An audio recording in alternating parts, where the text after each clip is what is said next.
Hello ladies and gentlemen, my name is Tim and welcome to another Tuesday stream. But it's not a Jackbox Tuesday, no, we're getting back to the root of our Tuesday streams and getting to another chat interactive game tonight.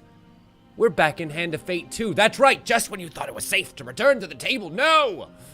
Endless mode is here. In, the additional content. Yes, Juno, we did just start. You have great timing. You see here that we have a bunch of additional content available to us. We have the Dealer's Apprentice and... Interesting. That sub-notification didn't play. That's weird. I have to look into that. But anyway, as you can see, a bunch of new DLCs have been added in since the last time we met. I say a bunch. 2 new DLCs have been added in since the last time we met, most of which have been added in very recently. The addition of the Shattered Memories here, which, well, the Dealer's Apprentice we know about. The Shattered Memories, which adds fragments of the past, combining to reveal new encounters, equipment, and customization options. It contains 50 new shards to collect, which make 10 new tokens. You must fuse 5 card shards to make a token. And then, of course, we have Endless Adventures, questing beyond life and death into eternity itself. Endless mode offers a new challenge. How long will your quest last? How long will your quest last you? And how bold will your achievements be? Sorry, that was a weird sentence structure there. It has Endless Adventures, 60 plus new Blessing and Curse cards, and it is available after completing your first 5 challenges, which of course we have. But that's not all the flags that we see here. No, no, no. There is one teaser left to us. Outlands and Outsiders. A challenge pack with a new companion. I'm guessing of Goblin variety? Maybe? Perhaps? Possibly?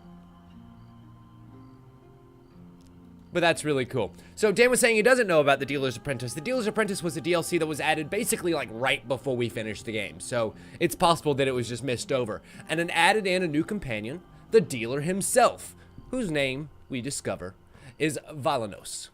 And it adds 5 new customization cards, including this wonderful dealer's coif, which you see me wearing right now.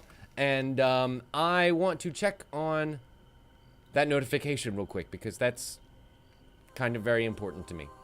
A 10-month subscriber deserves to be recognized as such.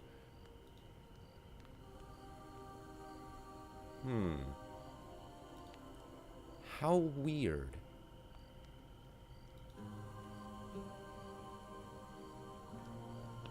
Okay, I'm gonna have to figure out what's going on with the alert system sometime between streams, because that's, as previously stated, kind of important. Just make sure that that HTML is entered in properly. Control V. Yep. Apply. And refresh. Maybe now? How about now? There it is! Awesome! And then it broke again. Ah, Streamlabs, get your shit together! Oh my god. Alright, fine. Unfortunately, I'm just gonna have to leave it alone for now. Anyway. So, how does one access Endless Mode as it's not immediately available upon the screen? Well, let's find out by continuing the goddamn game. Yeah, right? Real neat name, huh, Juno? And we immediately are gifted a brand new token. This one with a fancy new symbol on it. Opening it up, it grants us Endless Adventures, now being available on the challenge map itself. Where does it fall? That is something curious to me. Oh, okay, so there's the campaign. There's Endless Mode. And I wonder if that other DLC that says something about challenge may actually add in a brand new mode here. Like, it would be kind of difficult to add on to the campaign itself. You know what I mean? But to sit here and add new modes to the challenge map, that's kind of really cool. Close, Juno. It's actually from Chrono Cross. It is the level up music from that series, though, so you were closer than you think. All right, endless adventures await us. So let's try them out.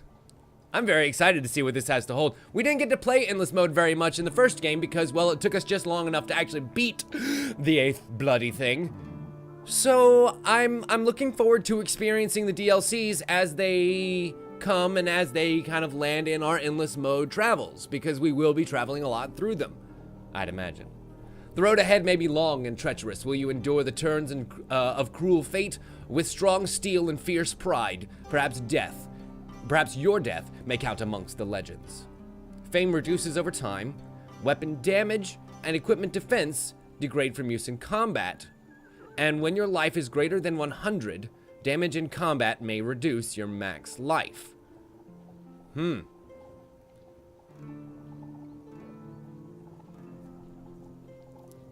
Really? Again with the...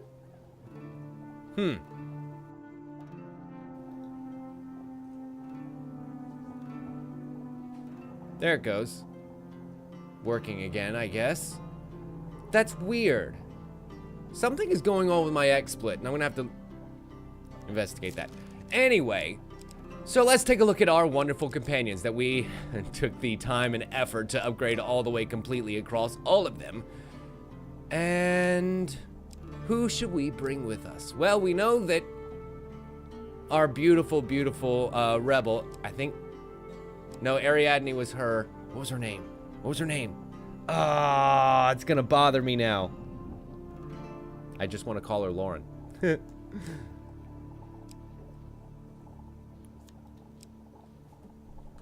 Who tell me? Estrella. Duh. Lady Estrella. How could I forget that? And of course, Colbjorn and Malaclips. Yep, Malaclips and Ariadne. Yes, thank you, Queen. What do you mean invulnerable? Cannot be targeted or damaged in combat. Interesting. And I mean, he kind of is the strongest out of all of them because he lets you retry any gambit, can't be killed in combat, so you don't have to worry about reviving him. And when activated, he summons a magical blast that causes a long stun to a single target. Yeah. Why not? We haven't gotten to use him near as much as the rest of them. So, our good friend Valinos is going to accompany us on our first endless adventure. I feel it's only poetic. Hello, old friend. The game we play is no longer bound by time. Interesting. No, it stretches forth into eternity. And the game itself is no longer until your death. Inside. We are just out of doors, Now, playing a delightful game together. You'll find the rules have changed. You'll need to be prepared to face whatever fate presents you. Okay, I will be prepared. And I see a couple of new icons in the top corner here, as the Ouroboros continues to eat itself around and around and around. Adventure beckons. You set foot upon an open road and begin your journey into the unknown. Ravages of time. So these are all of the curses that they initially throttled us with to start the endless mode, it seems. And we must first quest to the capital. Okay. We see here another vote. But there's a S here? That's new. Anyway, walking through a shady forest, you encounter a frail old maiden. Ah, wonderful. The old maiden before we were able to upgrade her into her beautiful platinum form. I think we shall ask her for supplies, because it seems that asking for life at this point will be detrimental to us, as we'll just lose it along the way. This should sustain you for a few days. And she gives us 3 food. Excellent. Capital? Thirst for adventure. Ooh, we have gained 10. endless points. We arrive at the capital on a fine sunny morning, milling around through the crowd of citizens, beggars, and traders and cutthroats as the city stirs to life. You wander the streets and taverns in search of news or of rumors of adventure This and card glory. will determine the enemy you face Ooh. at the conclusion of this section. Defeat them, and you will begin another, and so on, into infinity. Oh. Why, thank you, silky smooth voice. I really feel like it's like auditory bourbon. The dealer's voice is. Oh, it's so smooth. So wonderful. But it seems here that you guys, and then ultimately me, will be able to choose the adventures that we go on. That's fucking awesome. And we have the Den of Corruption and the Village Ruffians. Now, the Village Ruffians are worth more, which makes me think that it's probably more difficult. But if it's what you want. This adventure ends with a combat against powerful thieves. Expect to encounter their kind. Success restores 60% of current life, or, for failure, there is only death. Neat. Or the Den of Corruption, which allows us to go into combat against powerful corrupted. Success restores 55% of life, or for failure, there is only death. Okay then, I shall take your Village Ruffians. It absolutely is a choose-your-own-adventure book, just a card game style, which I've never seen that before. It makes me want it in real life now. Like, why has no one ever done that? Except they probably have, and I just haven't heard of it before, because how many board games have we really played? This is a really neat idea for the way to do endless mode now, instead of just giving you stage after stage after stage after stage. A band of thieves has settled into the remote village of Huntsweasel. The local Imperial garrison is assumed dead, and you have accepted the task of dealing with the villains. Would you like to make your life more difficult? No doubt. Your history suggests this would not be the first time.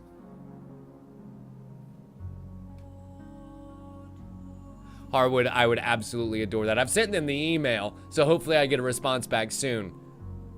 That would be amazing. But it seems here we get trials as well.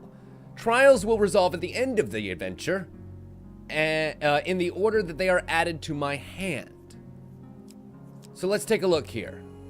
Have 1 blessings. Oh, I see. Inspect. So, we must have 1 blessing at the end of the current adventure. If we succeed, we gain 10 fame. If we fail, we lose 15. Have 3 curses at the end of the current adventure, and we will gain a choice of 10 fame, draw 2 cards, or 1 blessing. For failure, we lose 20% life. And then finally, negotiations. At the end of the current adventure, face a challenging chance card gambit. Success at that gambit gains you 20 fame. Failure loses 18 food. Ouch. I don't really know how much we're gonna need fame. We'll see as we encounter some of these new cards, but I think I agree with you guys. Blessed Ground is a kind of nice middle ground as we go through. So let's start with just the 1 trial. To the darkness itself. I think that's my Warbler. Hang on 1 second, guys.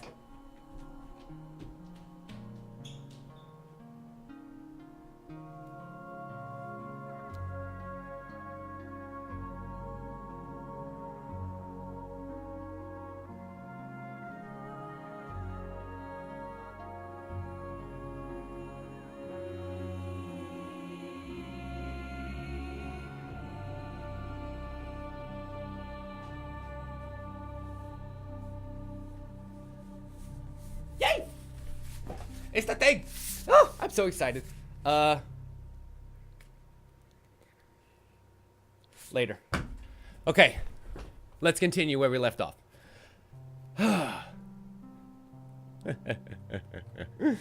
Let's see. We accept the task to personally deliver a message from the head of the League of Goblins to the Sacred Oracle that resides at the Sacred Shrine of Forgotten Souls. To relay the message directly to said Oracle, we must have 1 blessing card where I failed and enter the temple. You must not.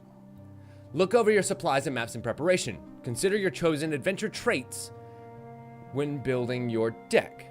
Select the cards you need Okay. to defeat the enemy ahead. The deeper you go, Neat. the more chances you will have to revisit your choices. Encounter cards to fill our deck. Let's have a vote. What do you guys think? Which one should we put in here? Little Devil has a shard to it.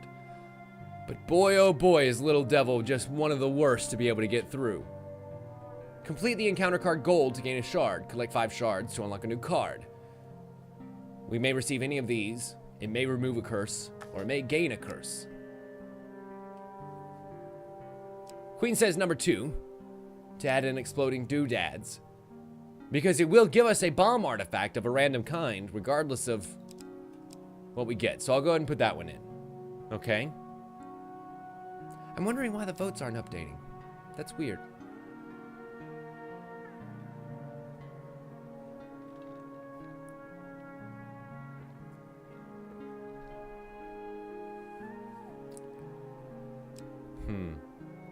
I get my choice of 2 here.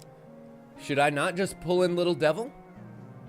After all, we do want to try and get these shards as quickly as possible to add those cards to my deck, and customization options and other fun things like that too. Make your choices and consider what must lie ahead. Okay, 2 more. We know we can easily get through this mystical island. That one is pretty much a no-brainer. So what else should we bring? The Black Cauldron isn't that bad. You know, we can definitely make it through the Black Cauldron, no problem. Tarts, Pies, Exotic Lies might definitely come in handy when it comes to getting food later in the encounter. And maybe going for all the shards at once, we'll end up getting greedy. Now, we do need blessings. That is very, very true, Noble. We will need encounter cards that give us blessings. Berta's Betting House does not. That's actually a new Thieves Ambush. Wait, new?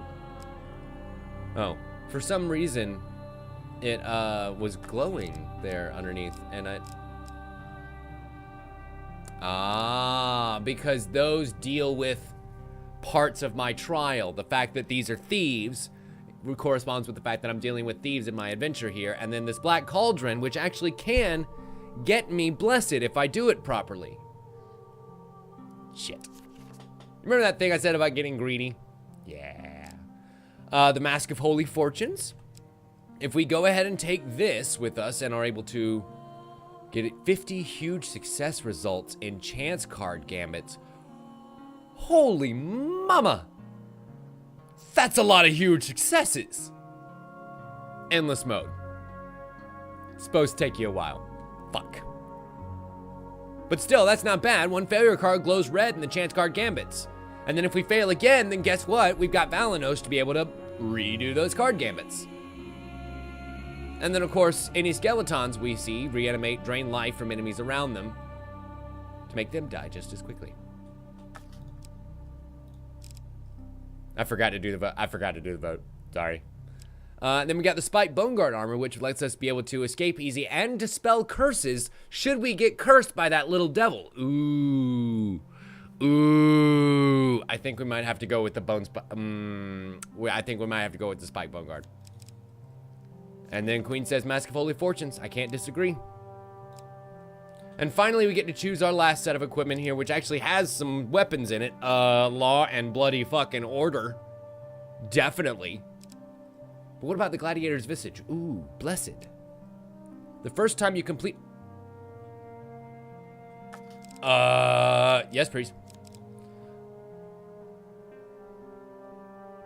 Yeah, really noble. Like, we ended up just taking all the shards accidentally because it puts it on all the best goddamn equipment for us. Mercenary Garb has stun defense. Briefly, please, cause a brief stun to thieves who hit the player. Nah, that requires getting hit. Fuck that noise. Draw 1 food, gain karma after any combat where you take less than 15 damage, and if we can get through a combat unharmed, it adds a blessing to the map. Done! Okay, deck built. We continue on, and I see a few new encounters in there that we haven't been made, and played now before. The adventure begins. Indeed, sir. I really like how all of the choices were just kind of made live going through. And I noticed a lot of those votes there didn't quite operate the way that they should. They weren't taking in the votes as, as reliably as the regular Twitch votes do. I wonder if they operate under a different system or something. Anyway, Kubarik's Favor. One of those new cards we talked about. You set up camp one night beside an old, forgotten battlefield. It is a haunted place. Local legends say the field is strewn with the bones of 100 witches. Your supper is interrupted by the arrival of a strange horned creature. Greetings, mortal. My time here is limited, but I wish to offer you my aid. The creature gives you a brief, but entirely accurate summary of your adventures so far. I like you, human. It says, peering at you intently with unblinking eyes. I want you to succeed and fulfill your destiny. Let's bargain. So we can go ahead and gain 2 blessings immediately. And 1 curse, which we have the spike bone guard armor to protect from. But that would blow its immediate cooldowns, and we wouldn't be able to slough off any curse that was given to us by the horned devil when we're trying to get his goddamn shard. But if we do our job right with the little devil, we shouldn't get a curse. At least I'm hoping. And I would rather do that than gain 2 pieces of equipment and lose max life. So... Wait, what? Oh, fart nuggets. You're right. You're right. You're right. I don't know why. For some reason, I thought it was starting equipment. Fuck. But still, gaining 2 blessings immediately does fulfill the requirements of our possess 1 blessing side trait. I'm very tempted to take it.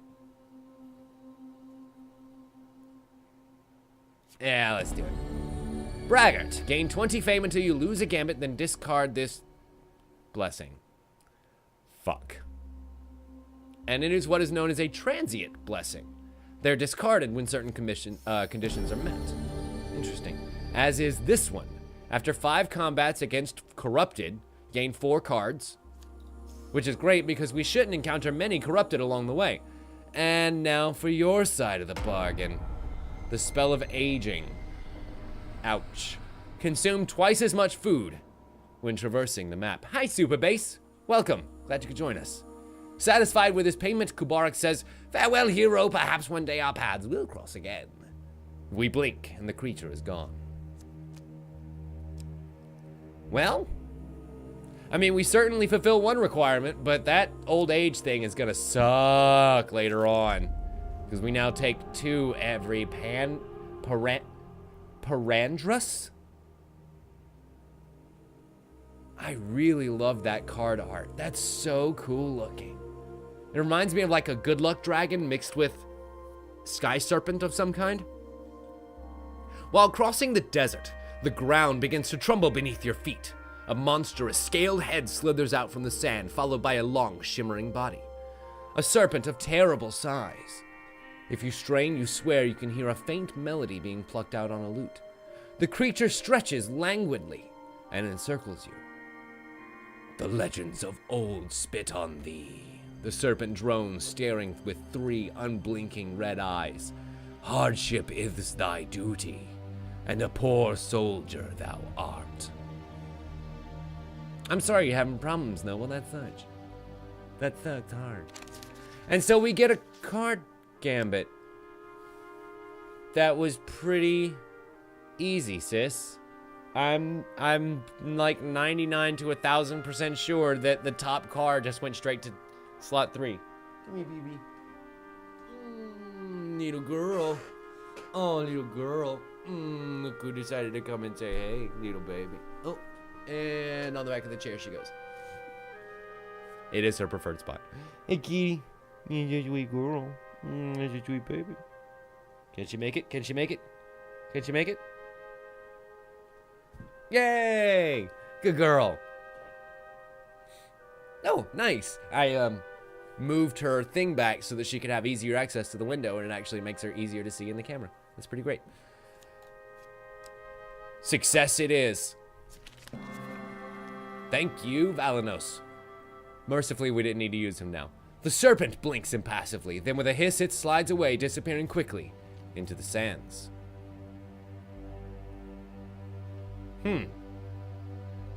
Okay.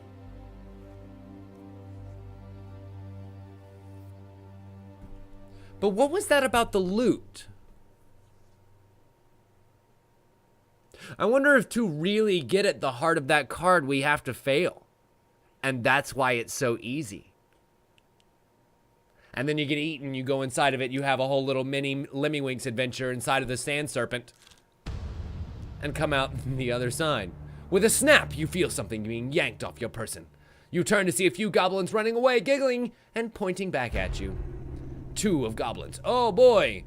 Well, with no time to check what was stolen, we rush after the thieving devils. Ah, shit, the Thieves Guild are here to protect them. We gotta kill those goblins before they can get out of here. Quick, fast, and in a hurry, which means I need to remember how to do combat.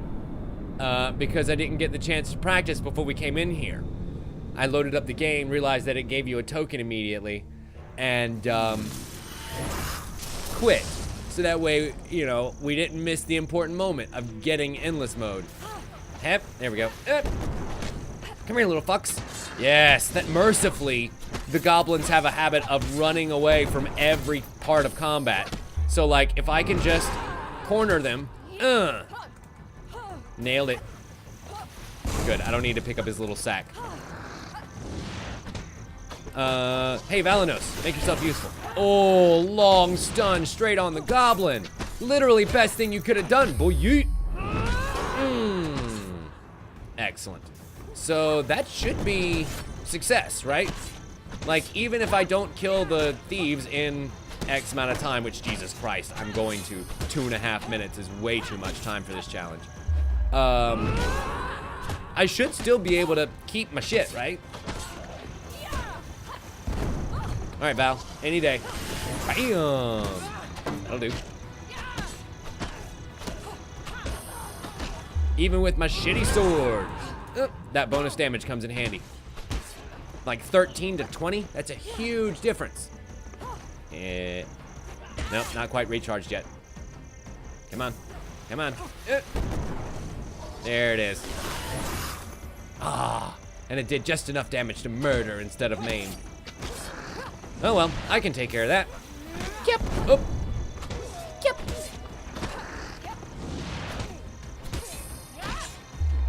Really? Really, dude? There we go.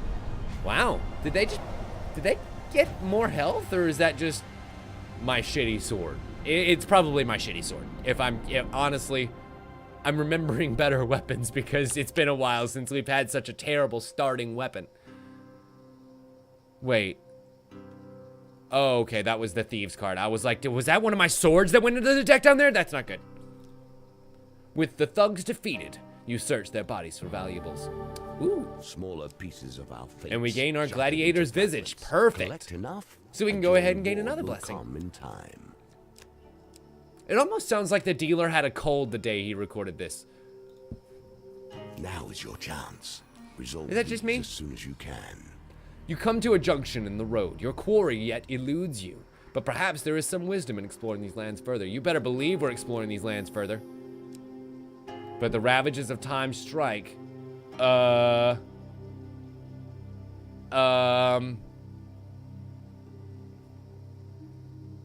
does the dealer have a witch hat?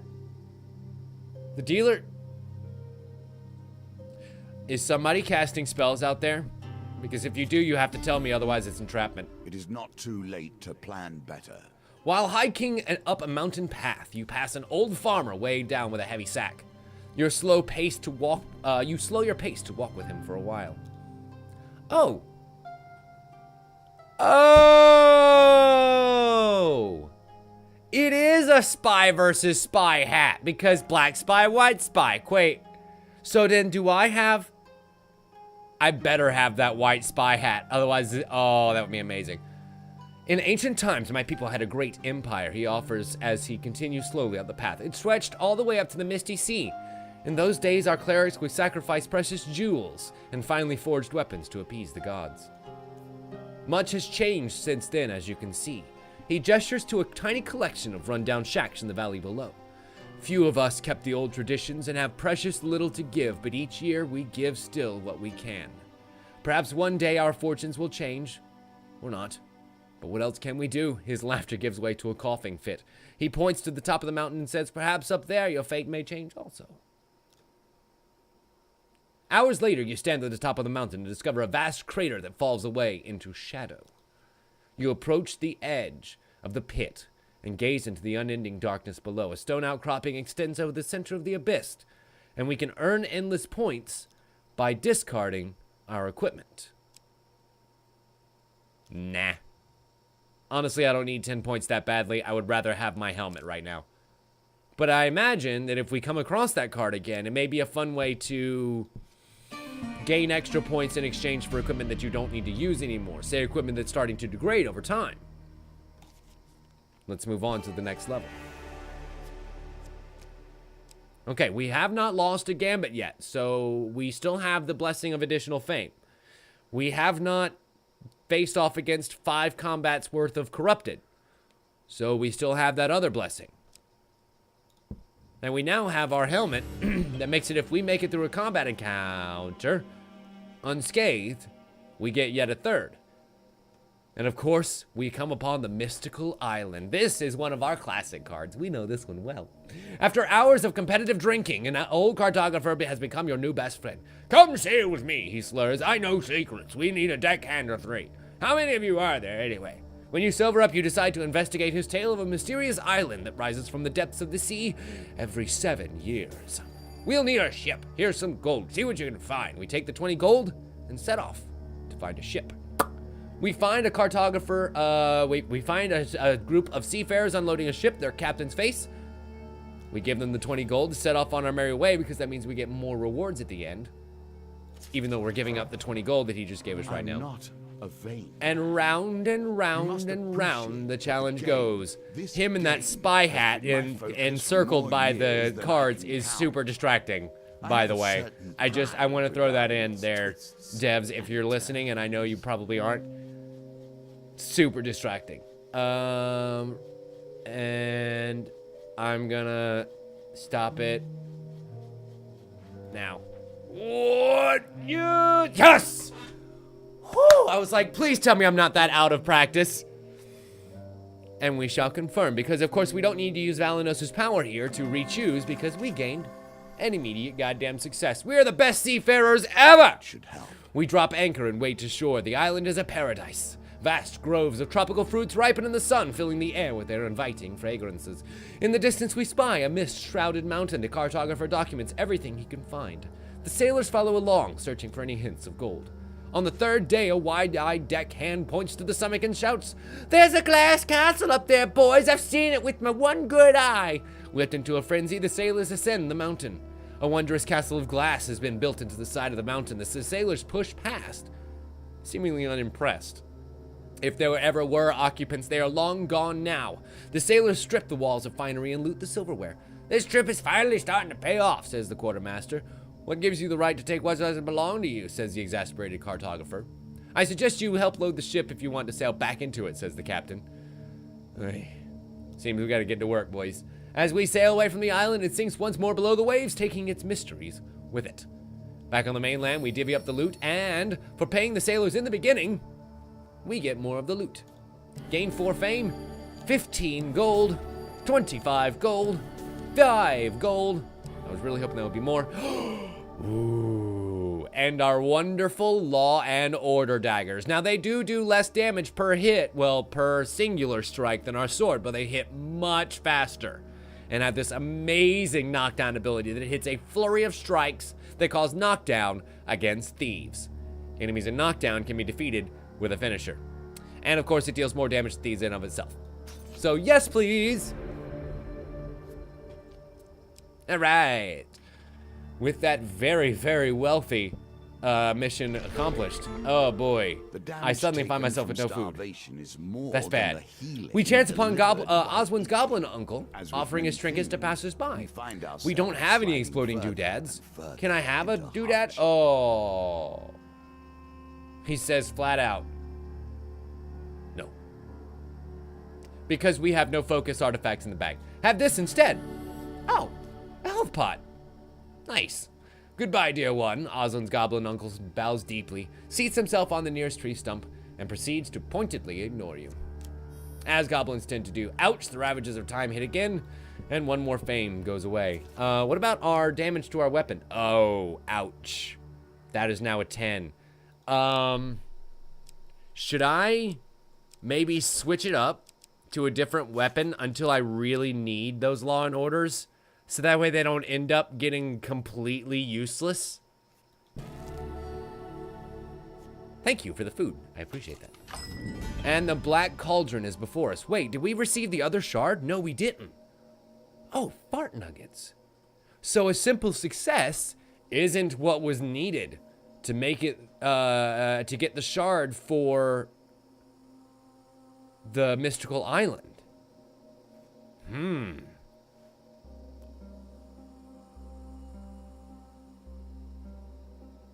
Are you sure? Oh, you put test. I was like, are you sure, Noble? Because, like, I assume that was a mistyped yes. On the little traveled Imperial Road, there sits a dilapidated tavern known as the Black Cauldron. A few patrons are quiet. Sullen. The few patrons are quiet, sullen folk who barely look up to register your arrival. We have little to eat or drink, and no room for rent. But we do need food. 3-day supplies cost 12 gold. Yeah, sure, why not? Oh, my apologies. We did get it. It doesn't go into the tray over here. It goes over to our hand. Interesting. We gain 3 food, lose 12 gold. And unfortunately, that time we did not get the shard.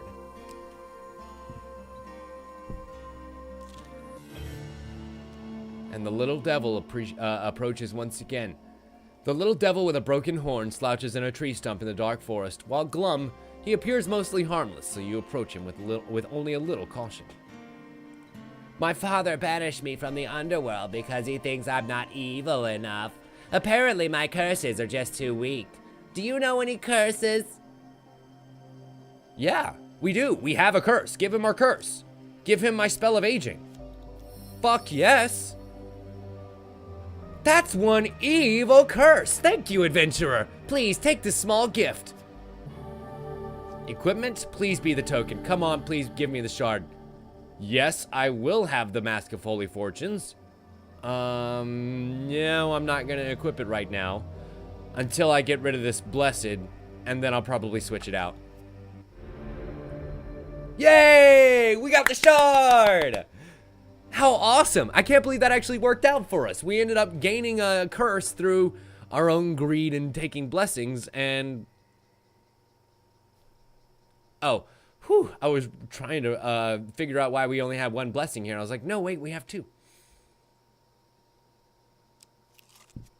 And we continue on to the village of Huntsweasel, where we spy the end of our quest.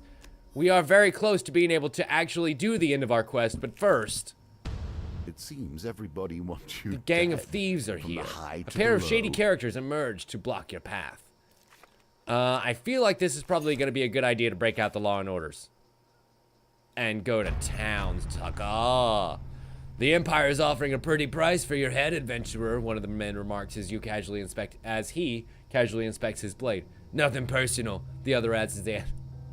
Nothing personal, kid. And the other adds as they advance towards you. Alright, dealer. You, me, and these assholes make 3 asses that I'm gonna kick. Okay, it's a few more than 3, but you get the point. Me and my Law and Order daggers and this amazing looking gladiator's helmet. I love the way it looks in combat. Super badass. And remember, we just deal bonus damage to thieves anyway. So even though it's only a 10, that's already upgraded to a 13 when used against the right enemy. More so, when you actually get to do the counter blows and finishing hit that we want to do. But honestly, they kind of died too quickly, and I lost both of the times that I charged up my special hit. Oh well. I'm okay with how quickly they murdered. Combat has damaged my equipment. Oh well. The Brigand's Blades, which deal extra damage to thieves, or our Spiked Bone Guard. Yeah, definitely gonna take the Spiked Bone Guard, because not only does that give me extra defense, which, of course, makes you live longer. Very important inside of an endless type mode. But I think we have everything that we need to finish this quest. The town of Huntsweasel is quiet as you walk amongst the houses. Frightened faces vanish from the windows as you glance in their direction. In the center of the village, we discover the fate of the local Imperial garrison. As you move to free them from their bonds, a pack of deadly cutthroats surrounds you. And an extra powerful singular greed anarchist be throwing out some fire here. Get him, lads! Wait. He is known as Dallas the Flame Belcher. Oh, I guess we could have been able to guess that he probably would have been a greed anarchist from his name. Another Imperial lackey here to do their dirty work, Dallas the Flame Belcher inquires. The Emperor couldn't even be bothered to send any more of his own soldiers. Times must be tough. Or the Emperor's dead. Remember, the Emperor is very dead right now. We killed it. Which is the whole reason for our quest. We killed the Emperor and got set on the lam to correct the entire world. That was the game. Of course, now there is no Emperor to lay law to the land, so I guess we got to... You look cool. I dig his awesome goggles. The town of Huntsweasel suffers, and he and his band of ruffians live the good life. Anarchists throw flaming bombs that cause fire damage. And, of course, we gotta be ready for anything. Should I go ahead and... Yeah, let's take out the ones that are gonna cause the most trouble here. These other greed anarchists. Especially if I can charge up my special. One more. Bam. And go for it, Junior. Aww. I hate it when they die before I can get all the hits in. Oh, I see that you guys aren't just the regular thieves. You're the assassin thieves. Up. Oh, fuck me. Another special lost to the addles of trying to dodge out of a stupid situation.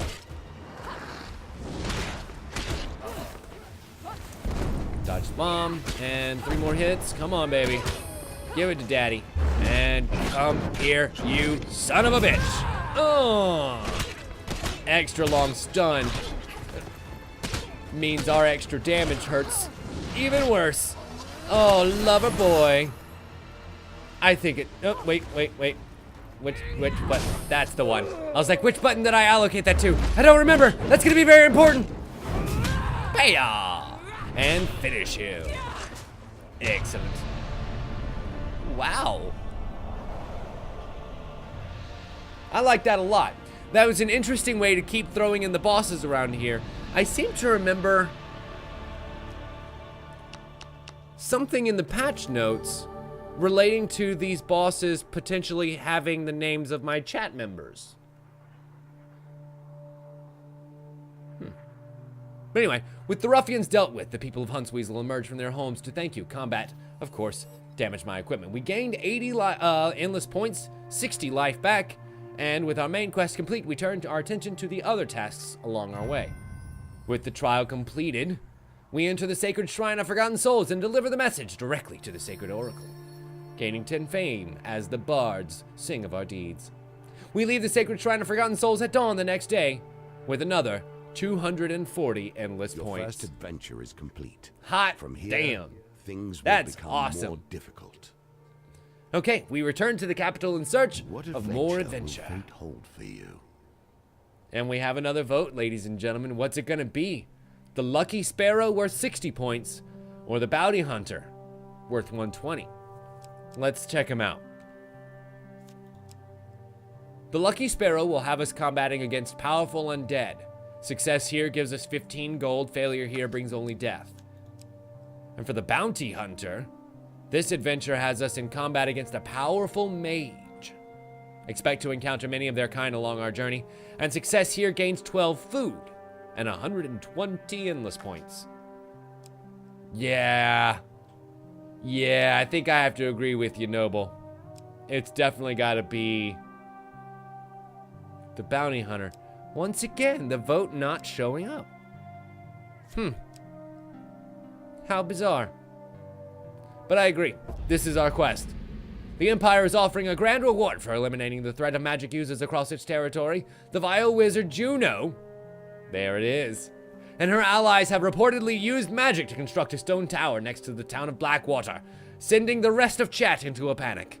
We set out to thwart the evil plans that Juno has for the town. This is a good time to add trials.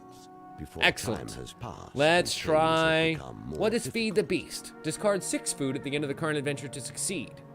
Okay, so we must have at least, well, that's guaranteed if we succeed in our adventure because our adventure grants us 12 automatically. Success grants 55%, failure loses 15 fame. Gold Ransom, which delivers 24 gold at the end, and we get to pick 1 piece of platinum equipment from 2 at the end. That's not bad at all. Failure, of course, loses 25 fame. And then the gambling tournament, which has us do a very challenging 13 target dice gambit. And of course, success there carries the same pick 1 platinum equipment from 2. Failure here draws discard 2 random pieces of equipment. And winning gains 200 points. Okay. Well, Queen says the gold ransom, and honestly, I'd be inclined to agree because I think we have that already. But I do know that we can do more than 1 trial here, so I'm going to take both Feed the Beast and gold ransom. I agree with you, Totoro. Toru. I was putting in an extra T there because I wanted to see it. A fair maiden by the name of Valeria Tearsheet, great name generator, has been kidnapped by a vicious band of pirates who demand a payment in gold. We set out to meet them at a remote ruin. A local fishing village is desperate for your help in feeding a gigantic sea monster that is attacking the boats.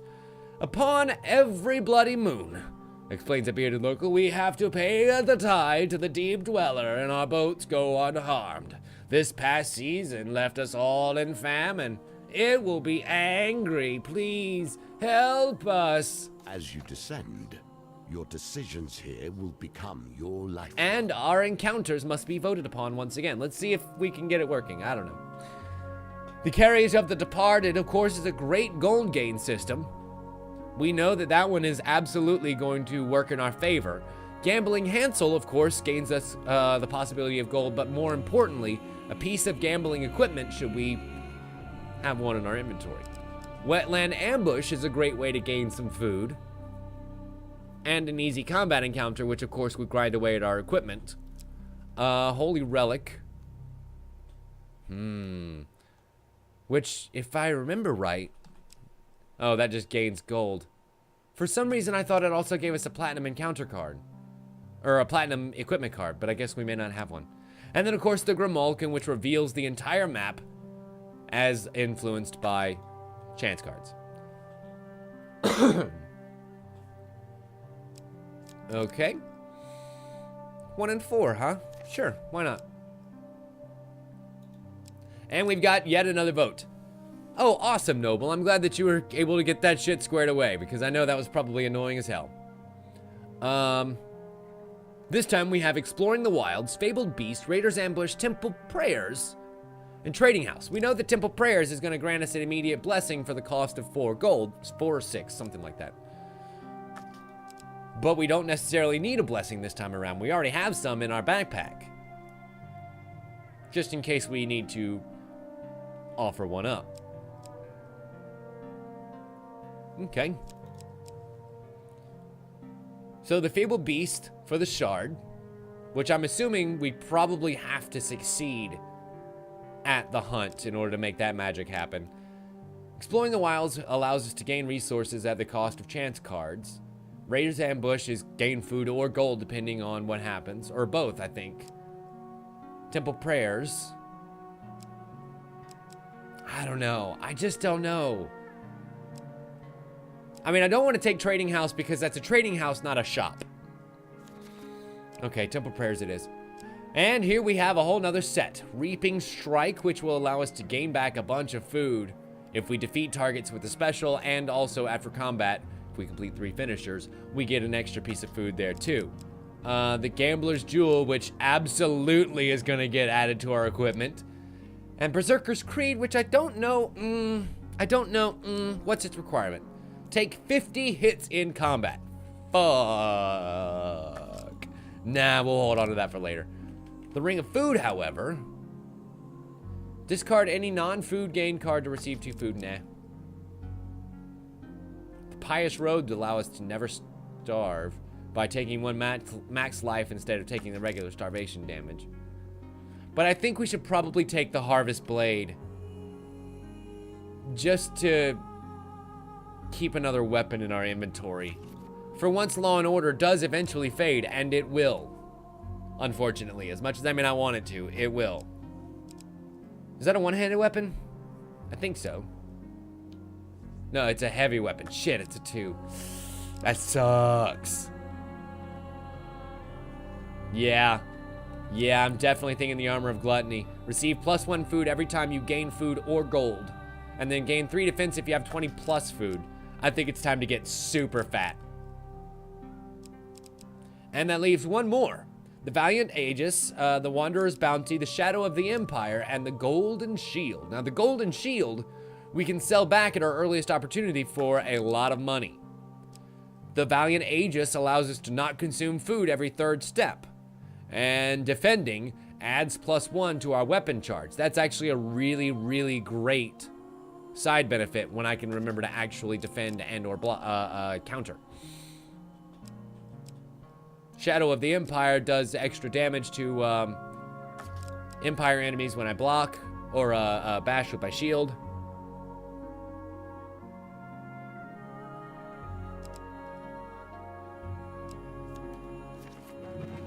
Yeah, I think I agree with you, Queen. We still haven't seen ourselves yet, though, in a combat encounter, so I want to know if I'm wearing the white hat. I need to know. For my own sanity, am I wearing the white hat right now? Thank you for the health pot. Mage Ambush. We enter a local tavern on the promise of cheap, sugary buns. The tavern is empty and the door slams behind you. It's a goddamn ambush. 2 arcanes step out from the shadows and they start weaving their mystical spells together like magic ninjas. And with my Law and Order daggers that will eventually erode over time, let's kick some ass. Actually, let's have you use your ability first because, Oh, I was hoping that really long stun would keep her from being able to do that. Because that's probably the most annoying thing that these arcane people do. Lay out the traps. Now it only do 9 damage each. Okay, watch out. Let's switch it over. Yes! Get that extra stun, boy. Awesome. And thanks to the bonus damage from my special attack, that mage got put in his place.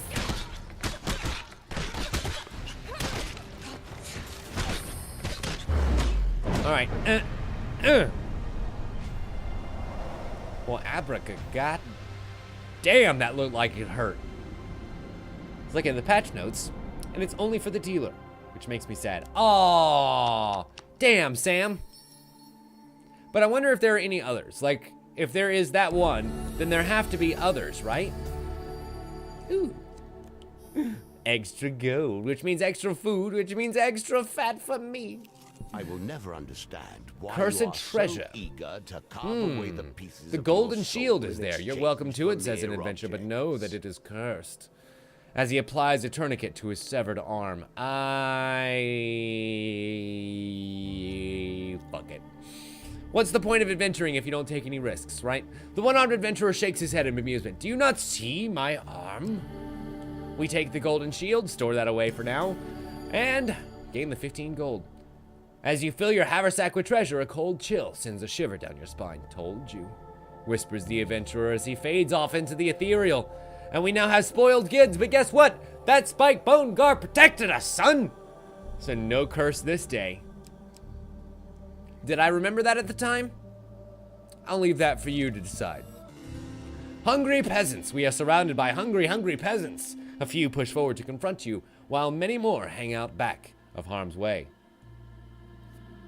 Oh, nice. There are apparently a bunch of different dealer hats the chat can vote for. Please feed my children. They're starving. Every food you donate feeds 3 angry villages. Okay, I can give 1 food to these guys.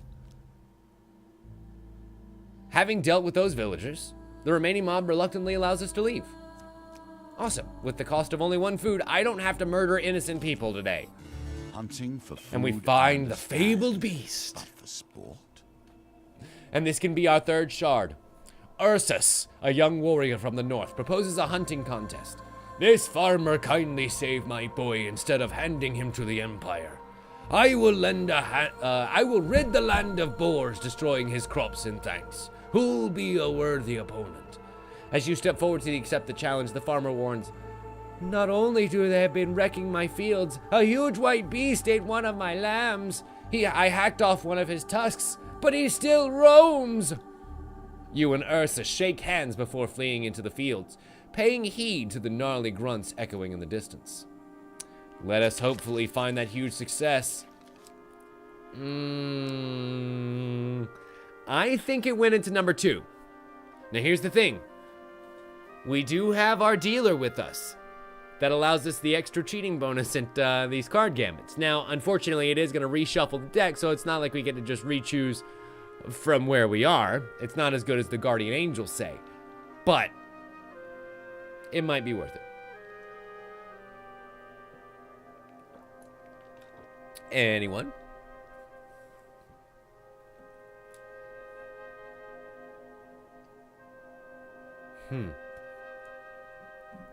Okay. It seems that Toru seems to agree with me on number 2. But that could also be a crappy decision. Let's find out. Nothing ventured, nothing gained. Ah! Oh, that huge failure. We're gonna redraw. Oh! Toru was half right. The 50-50 chance got us, and it was actually number 3, right next to it. Now, that reshuffling, I'm pretty dead sure that it went right back to number 3. Like, that seemed to be pretty clear, even from the distance that I was looking at it, which that might be the secret. Who knows? That might be the secret to watching these card gambits this time around. I doubt it. Maybe it's just having better eyes. Having special eyes. But, here goes nothing.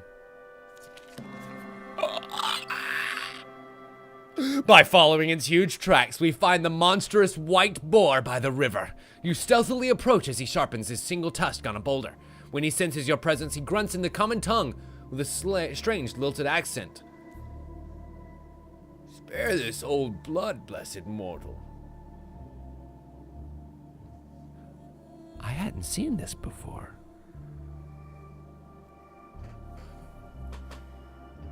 I want the shard, not the success. And if I were making this game, the success would be in sparing him. Right? Yeah, the shard would be in sparing his life. The success would come in slaying him and doing the challenge, but the shard comes from sparing his life.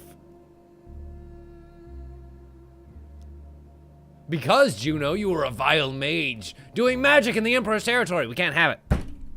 You must be defeated. I say spare. We lower our sword. The boar watches us with sad red eyes before bowing cautiously. We gain 4 fame. Rotha's wager. Acquire 75 gold on a single map to gain 20 max life and then discard.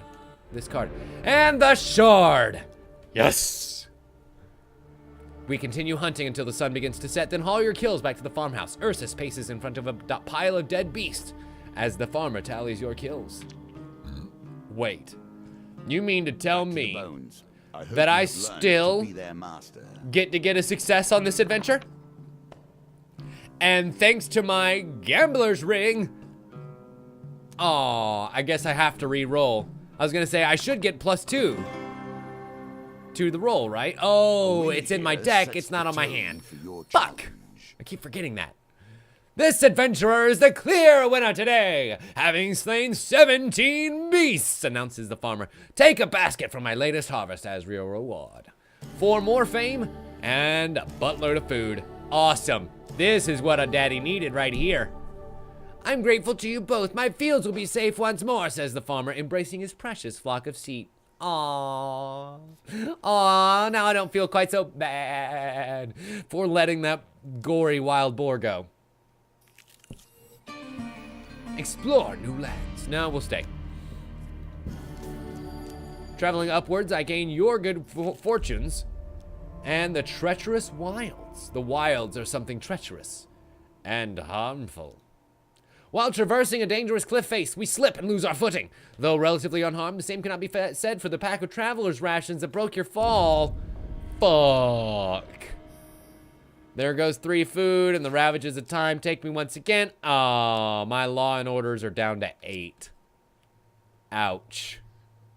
I wonder if that's as low as they can go.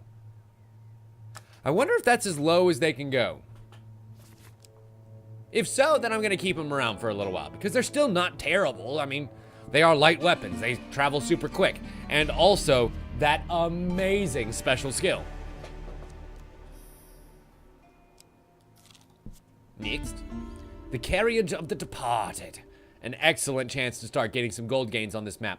The dead are piling in the streets. We must go bring out the dead. And we are going to gain gold for as many bodies as we can pick up. Let's see, our first run gets us 9 bodies. Correction. Hip, I say. Correction, 16 bodies. That's how you roll the bones right there. Get an extra 10 food for obtaining our first goal. And roll them bones again. Come on, Babu. Babu? Yeah, come on, sweet Babu. Call me Peanuts. Hip. Oh, only an 11 that time. And unfortunately, 16 plus 11 isn't quite enough. We lose our braggart trait because we lost a gambit. And we lose one of our blessings, which sucks. And we only collected 27 deceased, which means we get 27 gold, but not the full amount. Crap. Okay. Next card. Ooh, we find the healer.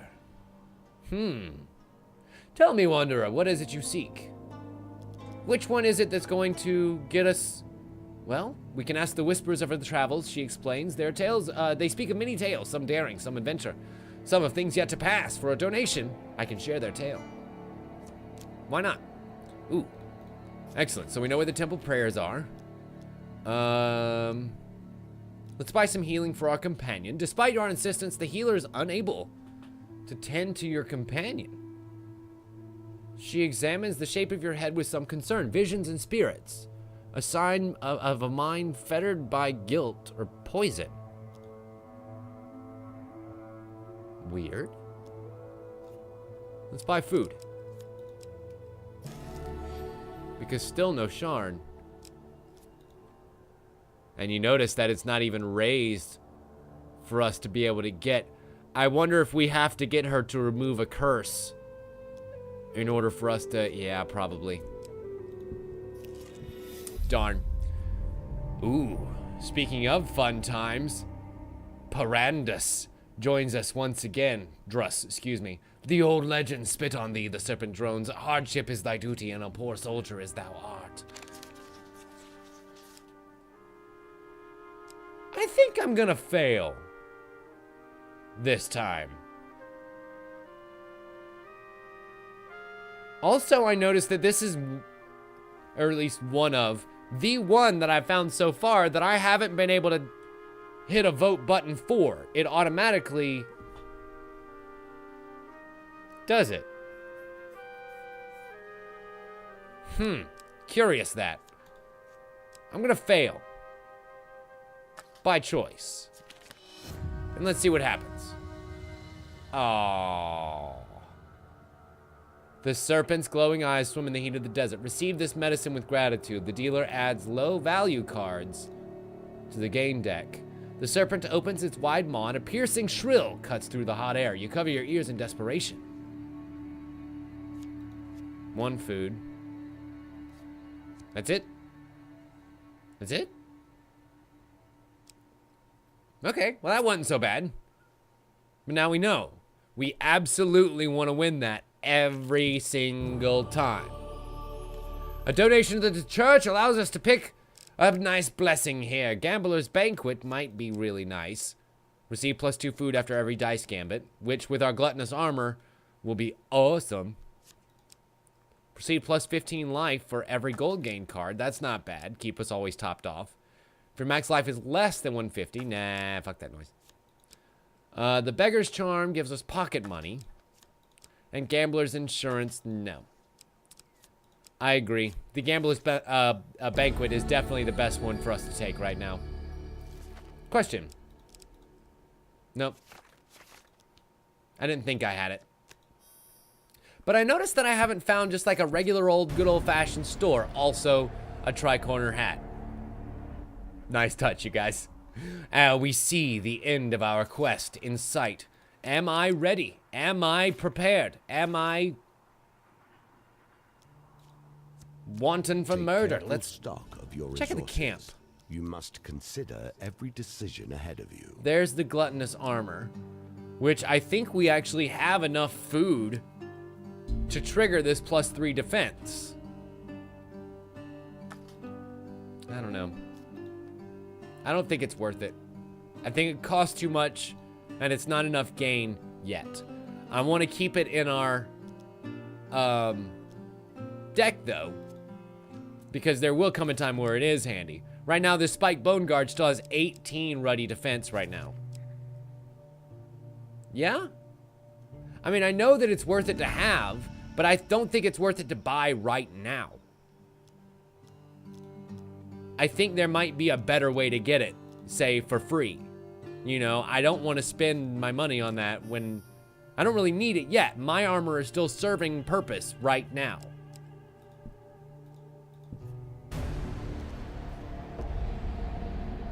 We see the overbearing structure of the Mage's Tower long before we reach the town of Blackwater. The townsfolk look at you questioningly when we declare our intention to confront Juno inside. You haven't really bothered us, one large woman. They haven't really bothered us, one large woman declares as she carries a pig under each arm. They rarely come out of that tower, actually, a young boy adds. I think one of them visited my father's store once. Juno? What's her name? Suddenly, a magical portal opens beneath you, whisking you away. As we leap to our feet, we realize we are surrounded by one mage. Surrounded? We will not yield to the Emperor and his false justice, Juno declares. They are on top of us before we can reply. Really? Just the one? Just the one? Just you, me, and the one? You, me, and the dealer, and the one? His funeral. Sorry, Juno. They didn't see fit to give you any sort of guard.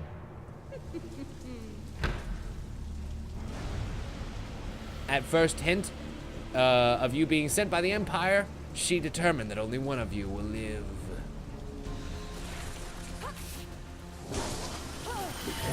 Well, immediately stunned. Unfortunately, stunning doesn't do anything to bosses, so completely ineffective. But my counters aren't. Oh, this is amazing. And, right when I had gotten up enough to use the Law and Order special, which I just fucking noticed is now 20 hits and not 16. Are you telling me that the Ravages of Time also increase the amount of hits it takes to reach my special? Oh, that's evil. Our enemies defeated, they lie at our feet, wrecked and broken. Our combat has damaged our equipment and reduced my max life back to 106. We have 12 food. Oh, wait, well, no, we gained 12 food just from winning the mission. And we gain 120 endless points. Yay. Did we bring the gold? A pirate calls down for the return of Valeria tier sheet. And of course, we did. So that trial completed. We gain back. Ooh, a choice of piece of platinum equipment. Doo-dah, doo-dah. We can gain access to the deadly forest with this ring, or the Coward's Bane, which with 22 fame, very close to, we perform a flurry of 12 hits that cause a short stun when activated. Yep. Definitely gonna take the Coward's Bane. You escort the maiden safely back to her village, where her parents offer what they can as payment for her rescue. They're offering 160 endless points. Yes! We place 6 food into the makeshift raft and push it out into the water. Minutes go by before 4 tentacles breach the surface and pull the bounty into the deep. The fishermen seem confident that this means their safety is assured. For now. We lose 6 food, we gain 58 life, and 120 endless you have points. begun to appreciate the finer points of our game. Yes, I really do appreciate how much effort has gone into this endless mode. This is way more fun. We've completed 2 adventures so far, 730 points, and it's time for a new adventure. What's it gonna be, ladies and gentlemen? The Dread Caverns, where the enemy is unknown. We gain 30 success for that, and 140 adventure points. Or the Traitor's Reward, where we gain 60 gold at the end, and adventure against the Empire once again. Yes, they are, Juno. People in the chat can be pulled out randomly at any times to become the main villains of these stories, which is kind of a really neat way of doing that without me having to put in your names. Like, we haven't seen a feature like that since Guild of Dungeoneering, where I had to literally put in your names. But you guys were my ally. In fact, you were my players in that case. This is incredibly different. Now, it almost makes me wish that the enemies were harder. You know? There will come a point where one of you will probably kill me, and that's going to be a great day. But it's not this day, because we haven't reached the hard point just yet. So, let's make this choice. Which is it going to be? Queen wants to go with number 1. Noble wants to go with number 2. And this adventure choice is not being picked up. This is not the first time that this vote isn't getting picked up on the chat. Curious. What's it going to be? We need a tiebreaker. Flark Angel, thank you so much for the vote. Number 2 for Traitor's Reward. Number 2 it shall be then. All right, let's face off against the Empire. We overheard the tale of Sir Edric, who, when having deserted his post, has become the leader of a band of thugs. They terrorize wayward travelers in Companion Forest. We set forth to where his fortified bandit camp is rumored to be, No good will and our come of adventure is this. about to begin anew. We have more trials to undertake, the map of the Empire, which requires us to reveal all encounters before the end of the adventure to succeed. That's pretty easy, actually. The Eternal Liberator, which at the end of the current adventure we'll face a challenging wheel gambit. For success, keep the gain card from the wheel gambit. For failure, keep the pain card from said wheel gambit. And then the Precision Gambit, which gives us 90 gold or lose 2 blessings. Now, unfortunately, I have too many, well, I say too many valuable blessings. I have 2 blessings that I don't want to lose.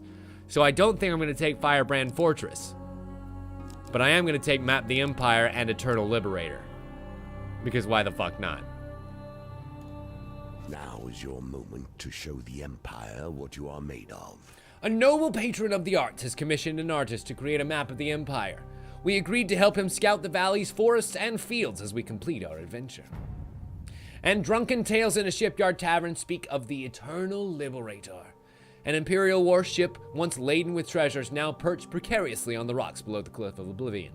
Many a daring or foolish soul have already perished trying to reach it. You will decide your journey there and see for yourself. Do not underthink your decisions. Yes-ish. I'm pretty good at the precision gambits. I mean, it's a little late now, but not good enough that I was willing to risk losing 2 blessings over it.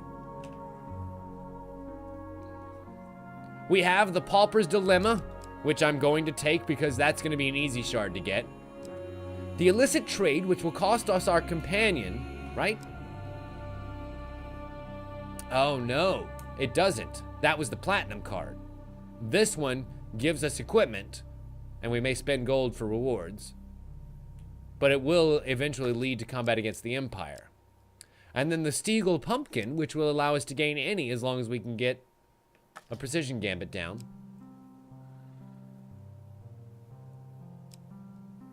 Town of Corruption. Fighting Corrupted. That might start paying off on the secondary blessing that we have. The other temporary blessing that requires 5 combats against Corrupted.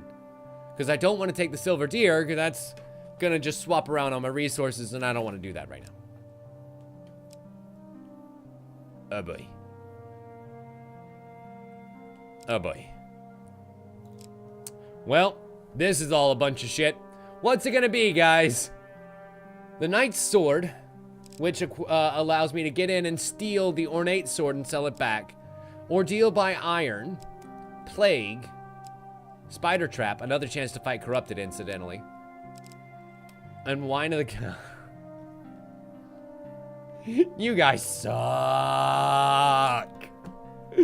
Of course I'll take Wine of the Gods, especially for that Wheel Gambit, which, you know, we're not terrible at.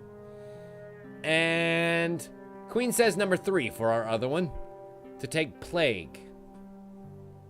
I kind of would be tempted to agree. We can destroy almost any corrupted creature that comes across our way. Although we don't have the heavy weapon yet. I need to get my hands on that cleaver, on that food cleaver. And then our last set of 2 encounters here, what's it gonna be? Thomas the Ogre with a ton of gambits. Interception, where we can gain gold and equipment at the right precision gambit. Illicit Trade once again. Fate's Dealing or Burning Building. Another wheel gambit with a lot of rewards at the end, should we be able to get them all, which is a tall order indeed. Interception for the shard. Love it. Thomas the Ogre wouldn't be bad. I don't think I've done the achievement where I do all, like, win all 3 of Thomas's gambits. Might be a good opportunity to do so. Okay. Sure, why not? And then our equipment that gets added to the deck, growing ever larger by the map. The Cutthroat Blades are back again. Empire's Burden, which wouldn't be bad here. Frontier Barbet, the Merchant's Ring. You know, I have not come upon a single fucking shop yet. Yes, this would be definitely great to have, but I haven't come upon a single shop yet. And we have 2 more sharded helmets. Son of a bitch. The Bullseye Ring, which would make precision gambits 1,000 times easier. The Dazzling Blade, which is probably going to be our best bet against killing Empire people. And these shards, which I don't think I'm going to be able to get right now. Because remember, they're not the same as encounter shards. These are going to take a long fucking time to build up. Like a long time to build up. 100 wheel gambits to unlock this shard. 50 huge successes in precision gambits to unlock that shard. So I'm actually going to go with those 2. I agree, you guys. A third adventure awaits you. You Okay, understand now. so we must that retrieve these the Liberator's challenges bounty. will stretch until time itself ends. I hope so, dealer. I really hope so, because I want to hang out with you forever. We must reveal all encounters on the map, which means brave and bold adventurers only apply here. And Sir Edric shall be defeated. Oh no, the goddamn goblins! Ah. Well, we have to defeat them before they blow their horn. But of course, the Thieves Guild are gonna come along to protect them. I was wondering if they were gonna get some protective coverage here. Bitch. So once again, we must kill the guards. I wonder if, because now we've completed more adventures... Where's my Law and Order? Oh no. My Law and Order daggers are... Whoa. That is so much food that I'm getting from these fucks. Because every time I get gold, your boy gets food. Where's the other one? There he is.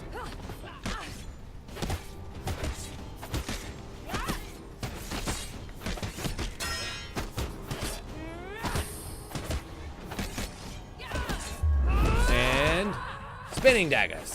I'm gonna have to switch my weapons after this, no doubt about it. I wonder if you could ever get caught without a weapon. Say all of your weapons break. Or do your default weapons even break? That's a more interesting question.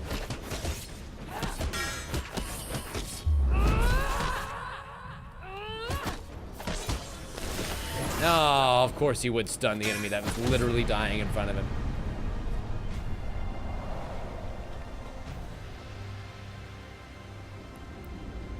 I don't know, Noble.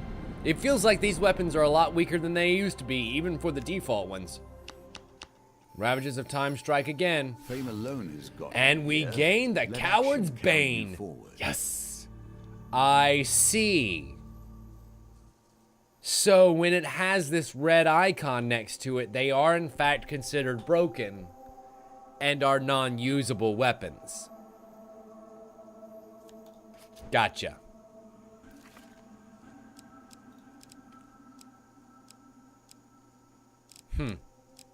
Okay.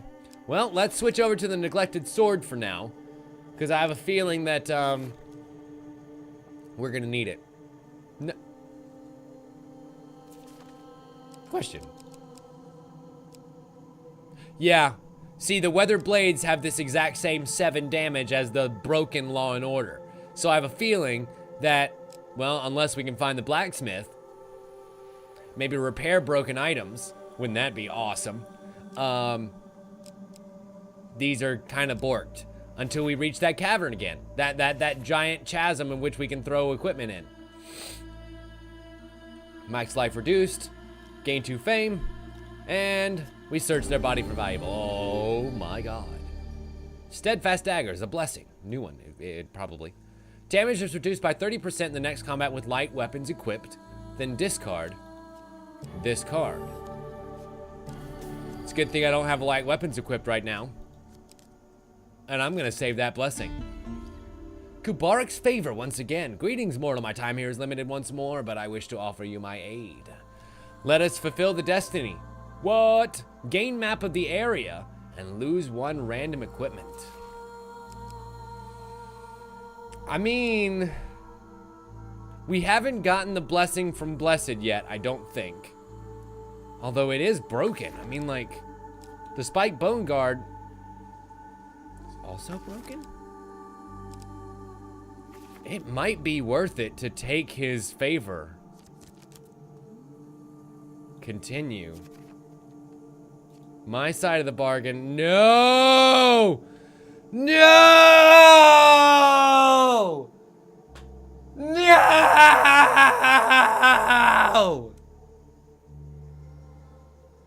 Greed once again gets me in the end, and the Coward's Bane is gone. Fuck! Farewell, hero. Perhaps one day our paths will cross again. Fuck you, Kubarik. You suck.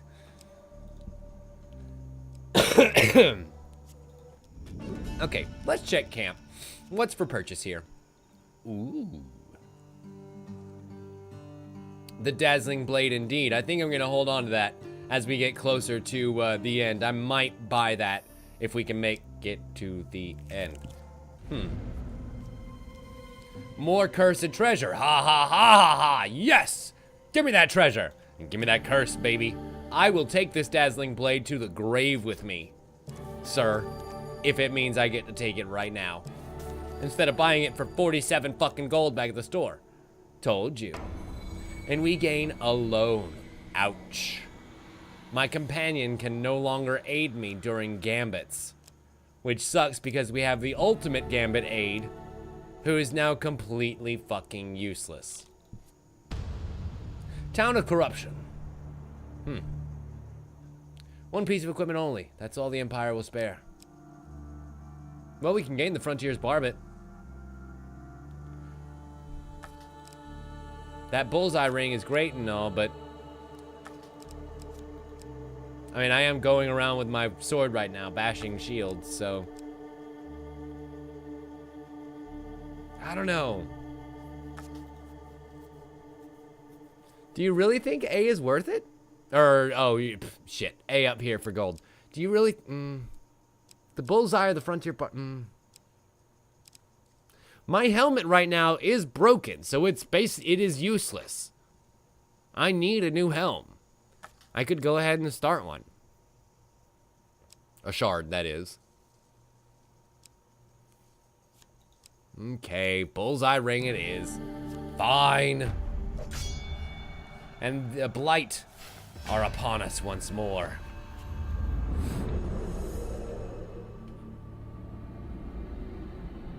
Thanks, Juno. Your clipping is appreciated. You just like seeing my suffering for all time. Is that it? Is that it? You just like my suffering.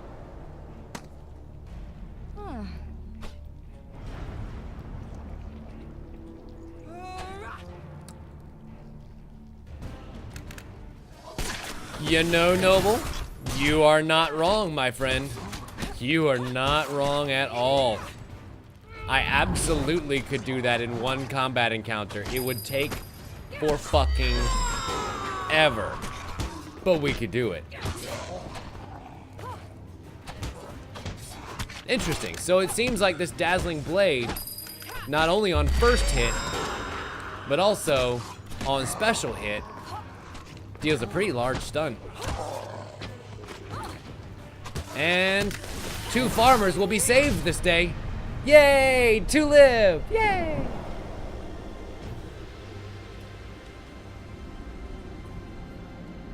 True. Very true, Noble. Hell, I'm not entirely sure that bashing even does damage. It might, but I don't know. Ooh. And first combat encounter escaped without damage puts a blessing on the field. Hot damn. Combat has damaged our equipment, unfortunately, but at the center of town we find a man sobbing over the body of a loved one. Oh, wait.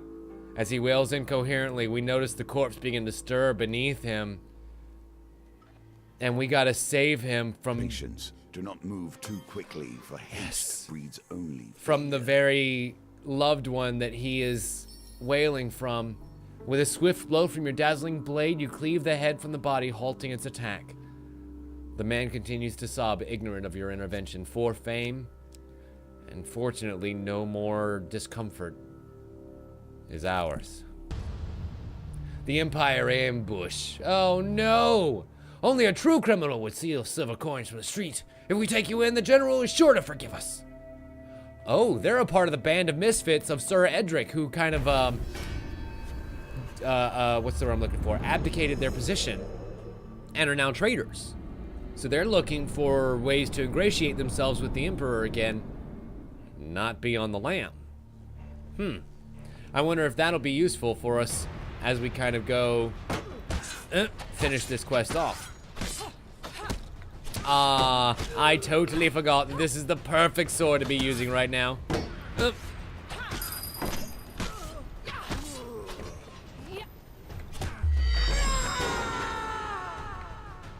Really? Huh. Okay. So I guess the thing that makes a stun is hitting my sword against my shield. I had never seen that before. Neat. Having successfully fought off the Empire ambush, we can now switch our weapon away before it gets any worse. And we gain 2 fame. And we reveal 3 encounters that's completely unnecessary. And the Ravages of Time take away 1 more fame. God, is there anything else you want to do to us, game?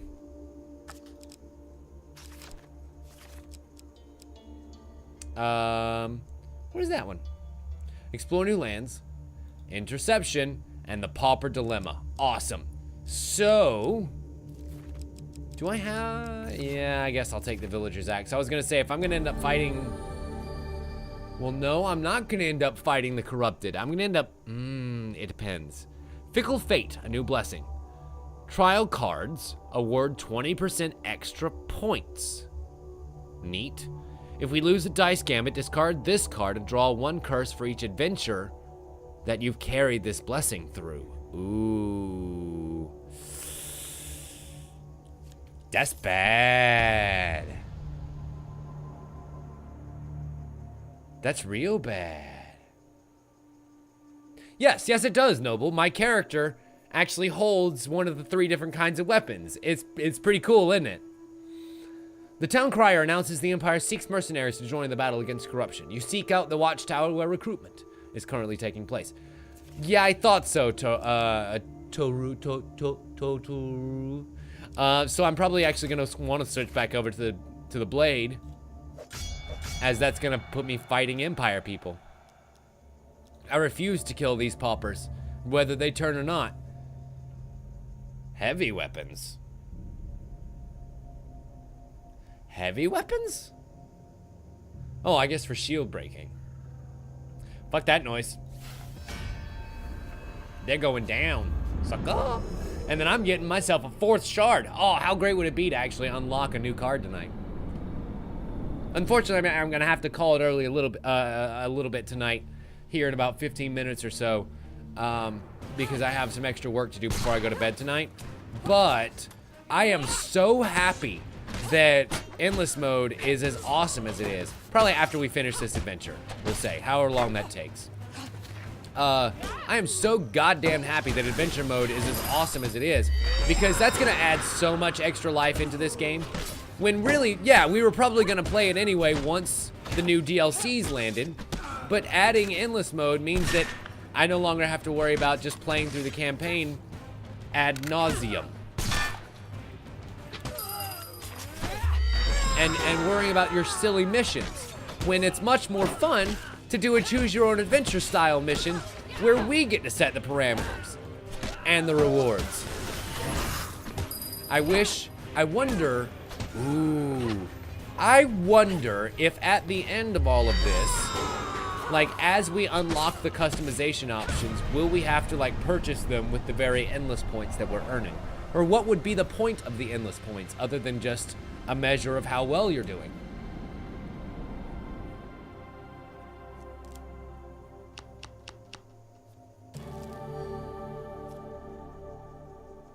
Okay, combat damaged my equipment again, unfortunately. We should probably go ahead and switch out.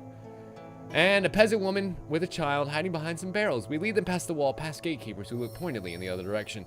Bless your heart, she says. Please take this token of our appreciation. 2 fame. 5 food. 10 food. Yum, yum. And a new shard. Excellent. Oh, we have 1 last shard available to us up here. And this might be the very one that we need. I cannot see Interception. with the thieves of the Empire. You follow a trail of hearsay to an inn at the town of Alderos. The barkeep introduces himself as Hervey. Says, Father Godfrey mentioned that you were a keen thief, so I have a lucrative proposition for you. A new reeve is to be collected. I've intercepted a letter and made an adjustment to include myself, the great Hervey of Alderos. All I'd like you to do is get this list into the messenger's hand without him noticing. He hands you a sealed scroll. The messenger arrives. He rests his satchel on the stool beside him.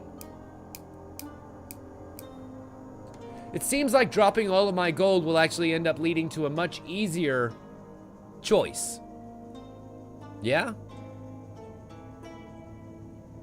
I say choice. Gambit. To sneak it in. Or if not an instant success. Hell, I've got 105 fucking gold.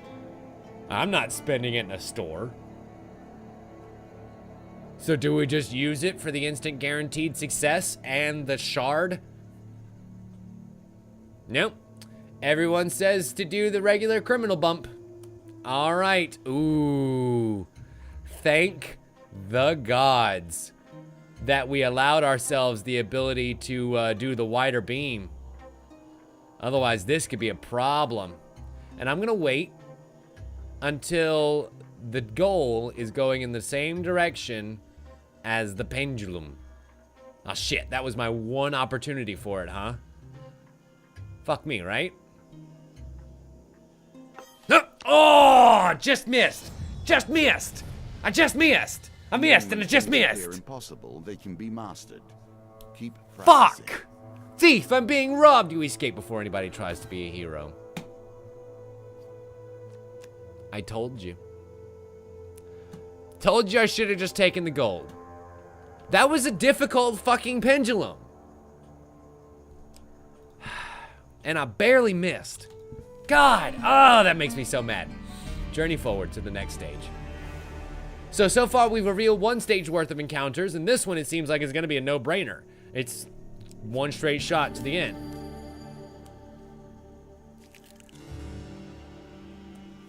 I think the shard would probably be for success, one way or the other, Noble, yeah.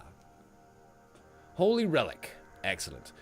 What used to be a lavish monastery has taken a major hit from a recent raid. A monk laments it's a shame about the missing gold, but it's even greater tragedy that they've stolen our holy relic.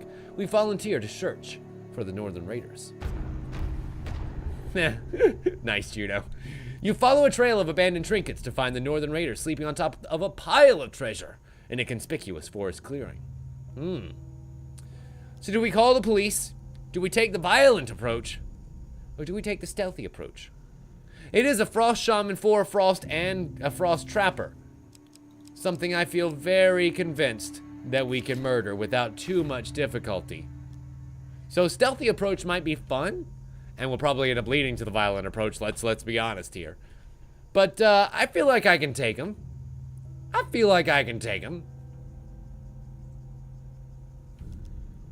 Violent approach. Ooh, that means I get to immediately discard the shaman. Fuck that noise. We managed to take out one of the raiders before the others can even wake up. They jump to arms and we must fight. Bye, Queen. Thank you so much for hanging out, dear. Have a good night at work. We shall see you later.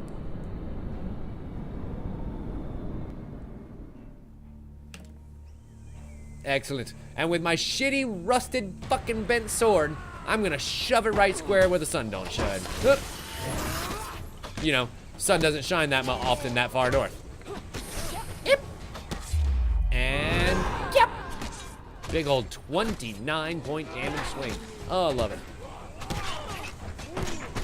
And I really wanted to take the sword and shield here because the ability to riposte against these guys in a way that allows you to counterattack is, I mean, above all, the most handy way to murder them. Oop, and shit. Stuck. Trapped like a rat in a rope and bolo bound trap. Fuck! Again! Damn. Oop. Oop. I say, as we roll straight from one to another.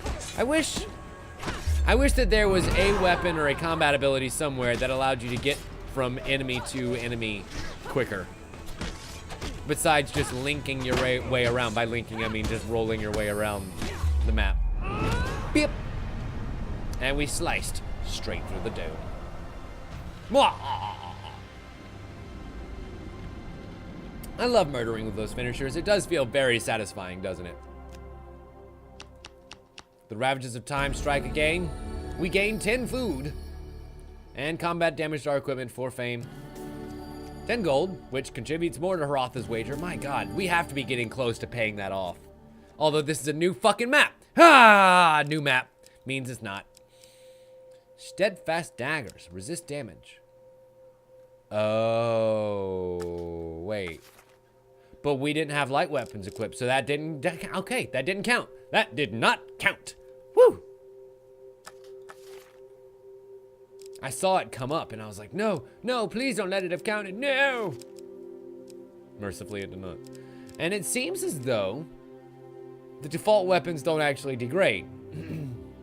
Hi, Gulthok. Welcome. Yes, that was the one advantage that I would say Hand of Fate 1 had. It's much more Gotham style, sticking you to enemies, so it's easier to, like, once your combo meter is high enough, you basically are instantly teleporting from enemy to enemy. And, well, if you play it right and you don't get murdered, that can be really fun. A wounded peasant runs stumbling down the street, chased by a horde of corrupted.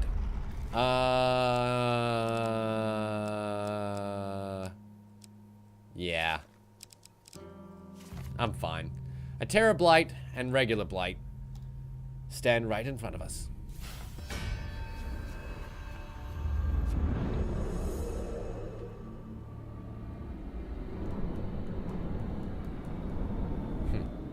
I will say this though, it does feel like a lot fewer enemies in this game have bullshit ways to hit you, we'll say. That can lead to those stupid deaths from bouncing back and forth between enemies. Because it is still really fun to be like, no you, no you, no you, no you, oh god, no you, no you. But it doesn't quite pay off as much as it used to. So instead, you want to pick a target and stick to it, motherfucker.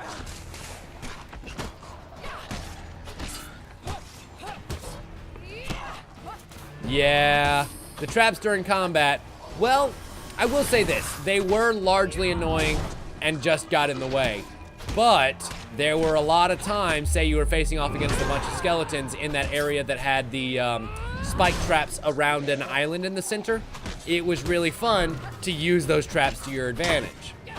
Of course, more often than not, you ended up getting yourself murdered, but hey, who am I to question?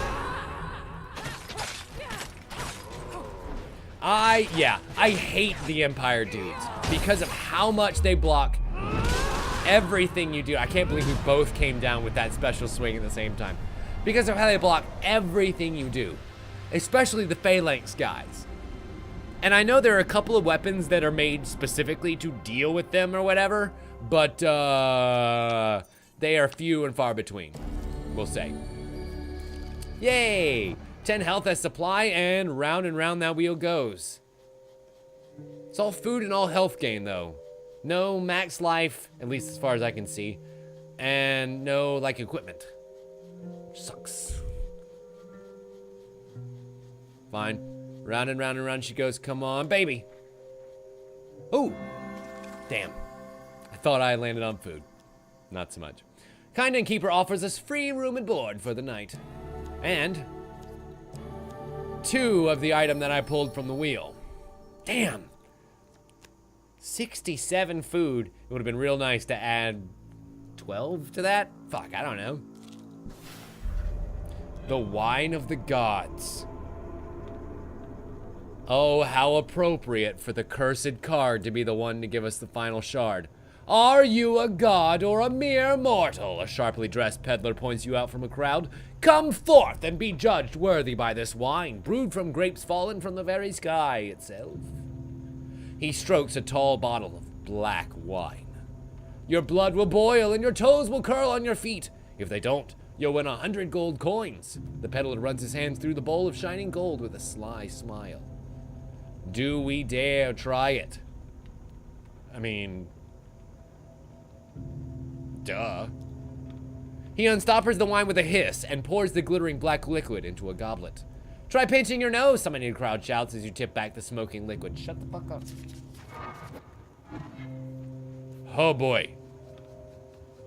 Oh fuck.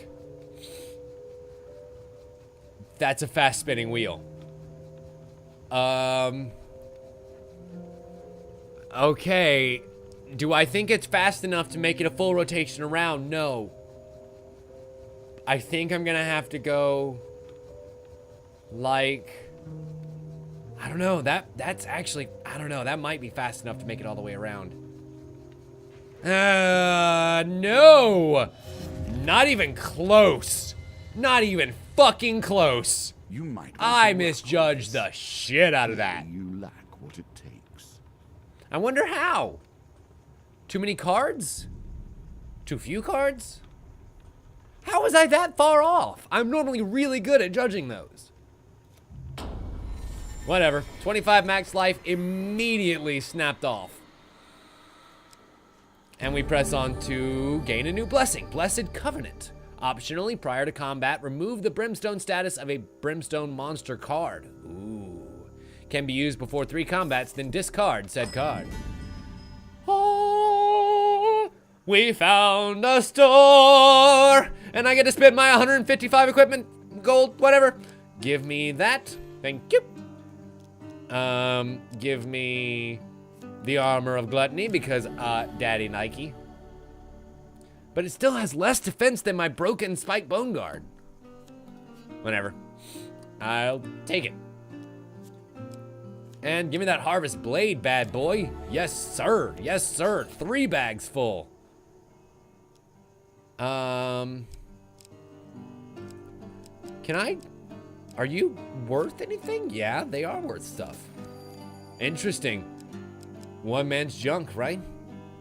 Dazzling blade, I think I'm going to keep around.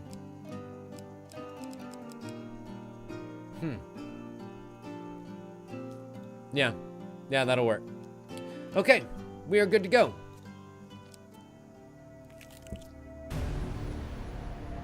The Traitor's Lair. We have found the fort. The end of our quest is here. We may be able to do the Liberator's Bounty if we are careful about our wheel choices. And we must reveal all encounters, which we definitely did. So it's time to take on Sir Edric. The bandit camp is quiet as we approach the Traitor's Lair, deep in the companion forest. Suddenly, a voice calls out. We have been spotted. Oh, that's a lot of guards. Join us, Edric cries as he and his troops pour out of the fortress to confront you. The Empire is run by corrupt officials. You are a slave of a tyrant emperor while you accept their silly coin. Well, time for me and the dealer to go handle some business. Thankfully, I've got my cleaver. I really wish I could still be using that Empire's Bane sword, the dazzling sword. That would be really nice. Unfortunately, I have to rely on the power of my big giant cleaver against Sir Edric, once a devoted soldier, now a free agent and intent on getting what he wants out of life. Any way possible. Okay, Sir Edric. Up! We dodge your musket boys, which are going to be the first ones to go down in this combat. Not going to lie. Y'all are fucked. Because I can't be having you guys... Oh my god. I have not used this weapon yet. Why have I not used this weapon yet? That is insane. The massive triple flippy murder move for the win.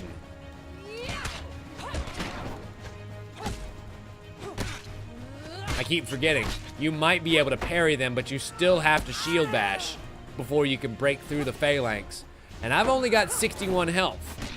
So I should be a bit more careful than I have been in the past. Maybe. Ooh, yes. I'm going to use the dealer's ability. Fuck! To be able to take out those phalanx guys even easier once it's their time. Fuck you. Fuck you. Fuck you. Eh! Really? Really, Edric? Really, is now the time you want to mount your counterattack? And shield bash. And fuck you. These phalanxes are the worst.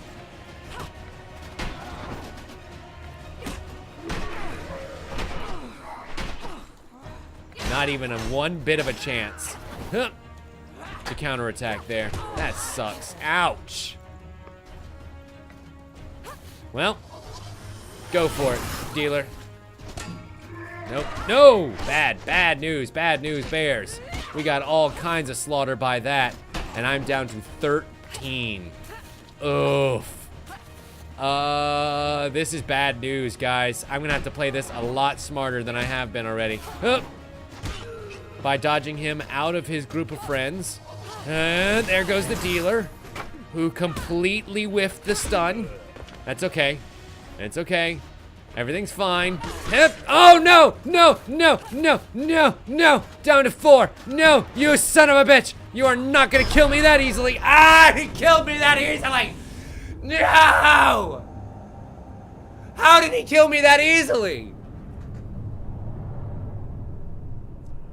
Is it because my armor was broken and so I wasn't getting the bonus? But wait, I put on the... I was wearing the corrupted... Or not the corrupted armor. The, gluttony armor.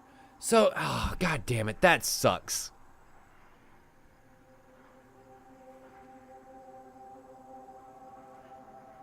Well, that, ladies and gentlemen, is the end of our very first of what I'm going to say is many, many, many endless runs.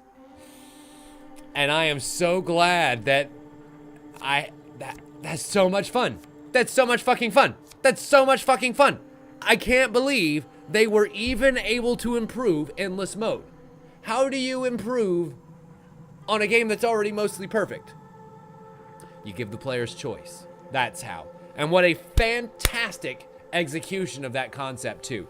Giving me, when I'm playing by myself, and you guys, when I'm playing with you, the ability to literally choose where we go and how hard things are gonna get for us. That's such a great idea. That's so smart of them to do. And yes, we absolutely will, Juno, next Tuesday. Because this is where we're gonna call it a night for the night. Because I have a nice new toy to play with that I'm going to play with before the end of the evening. I know. Real life coming in the way of my stream. I am such a terrible content creator. But it's okay. Trust me, it'll be worth it in the end because Daddy wants his Magneto helmet finished. So, I feel like we're gonna be able to switch back and forth for a little while, at least until more DLC for this and also Jackbox Party Pack 5 comes out. Between this and the Jackbox Party Packs of Jackbox Tuesday fame, and we're gonna be able to have a whole lot of fun with it. Come on, you stupid tape. So I'm going to go take my nice new fancy black Warbler, figure out how to use a thermoplastic to mold all my details, and enjoy the smells too. You guys have a great night. We'll see you right back here, same Tim time, same Tim channel, Thursday night, for more Ni no Kuni. I'm excited. I'm excited to play more of that. We got to a really fun point, and I'm sorry I had to cut off when we did because, well, I mean, let's face it, it's kind of a shitty cliffhanger for me to leave it off on. So we're gonna pick up the boy who got blasted off right here on Thursday at 7 o'clock. Don't you dare miss it. Enjoy the music during the outro, folks. If you enjoyed the show, please consider subscribing either on YouTube, where you're watching this right now, if you're watching this in the future, or on Twitch, where it helps keep the show going, keeps me in games, and you guys in entertainment. Thank you all so much for watching, and as always, we'll see you next time. Bye!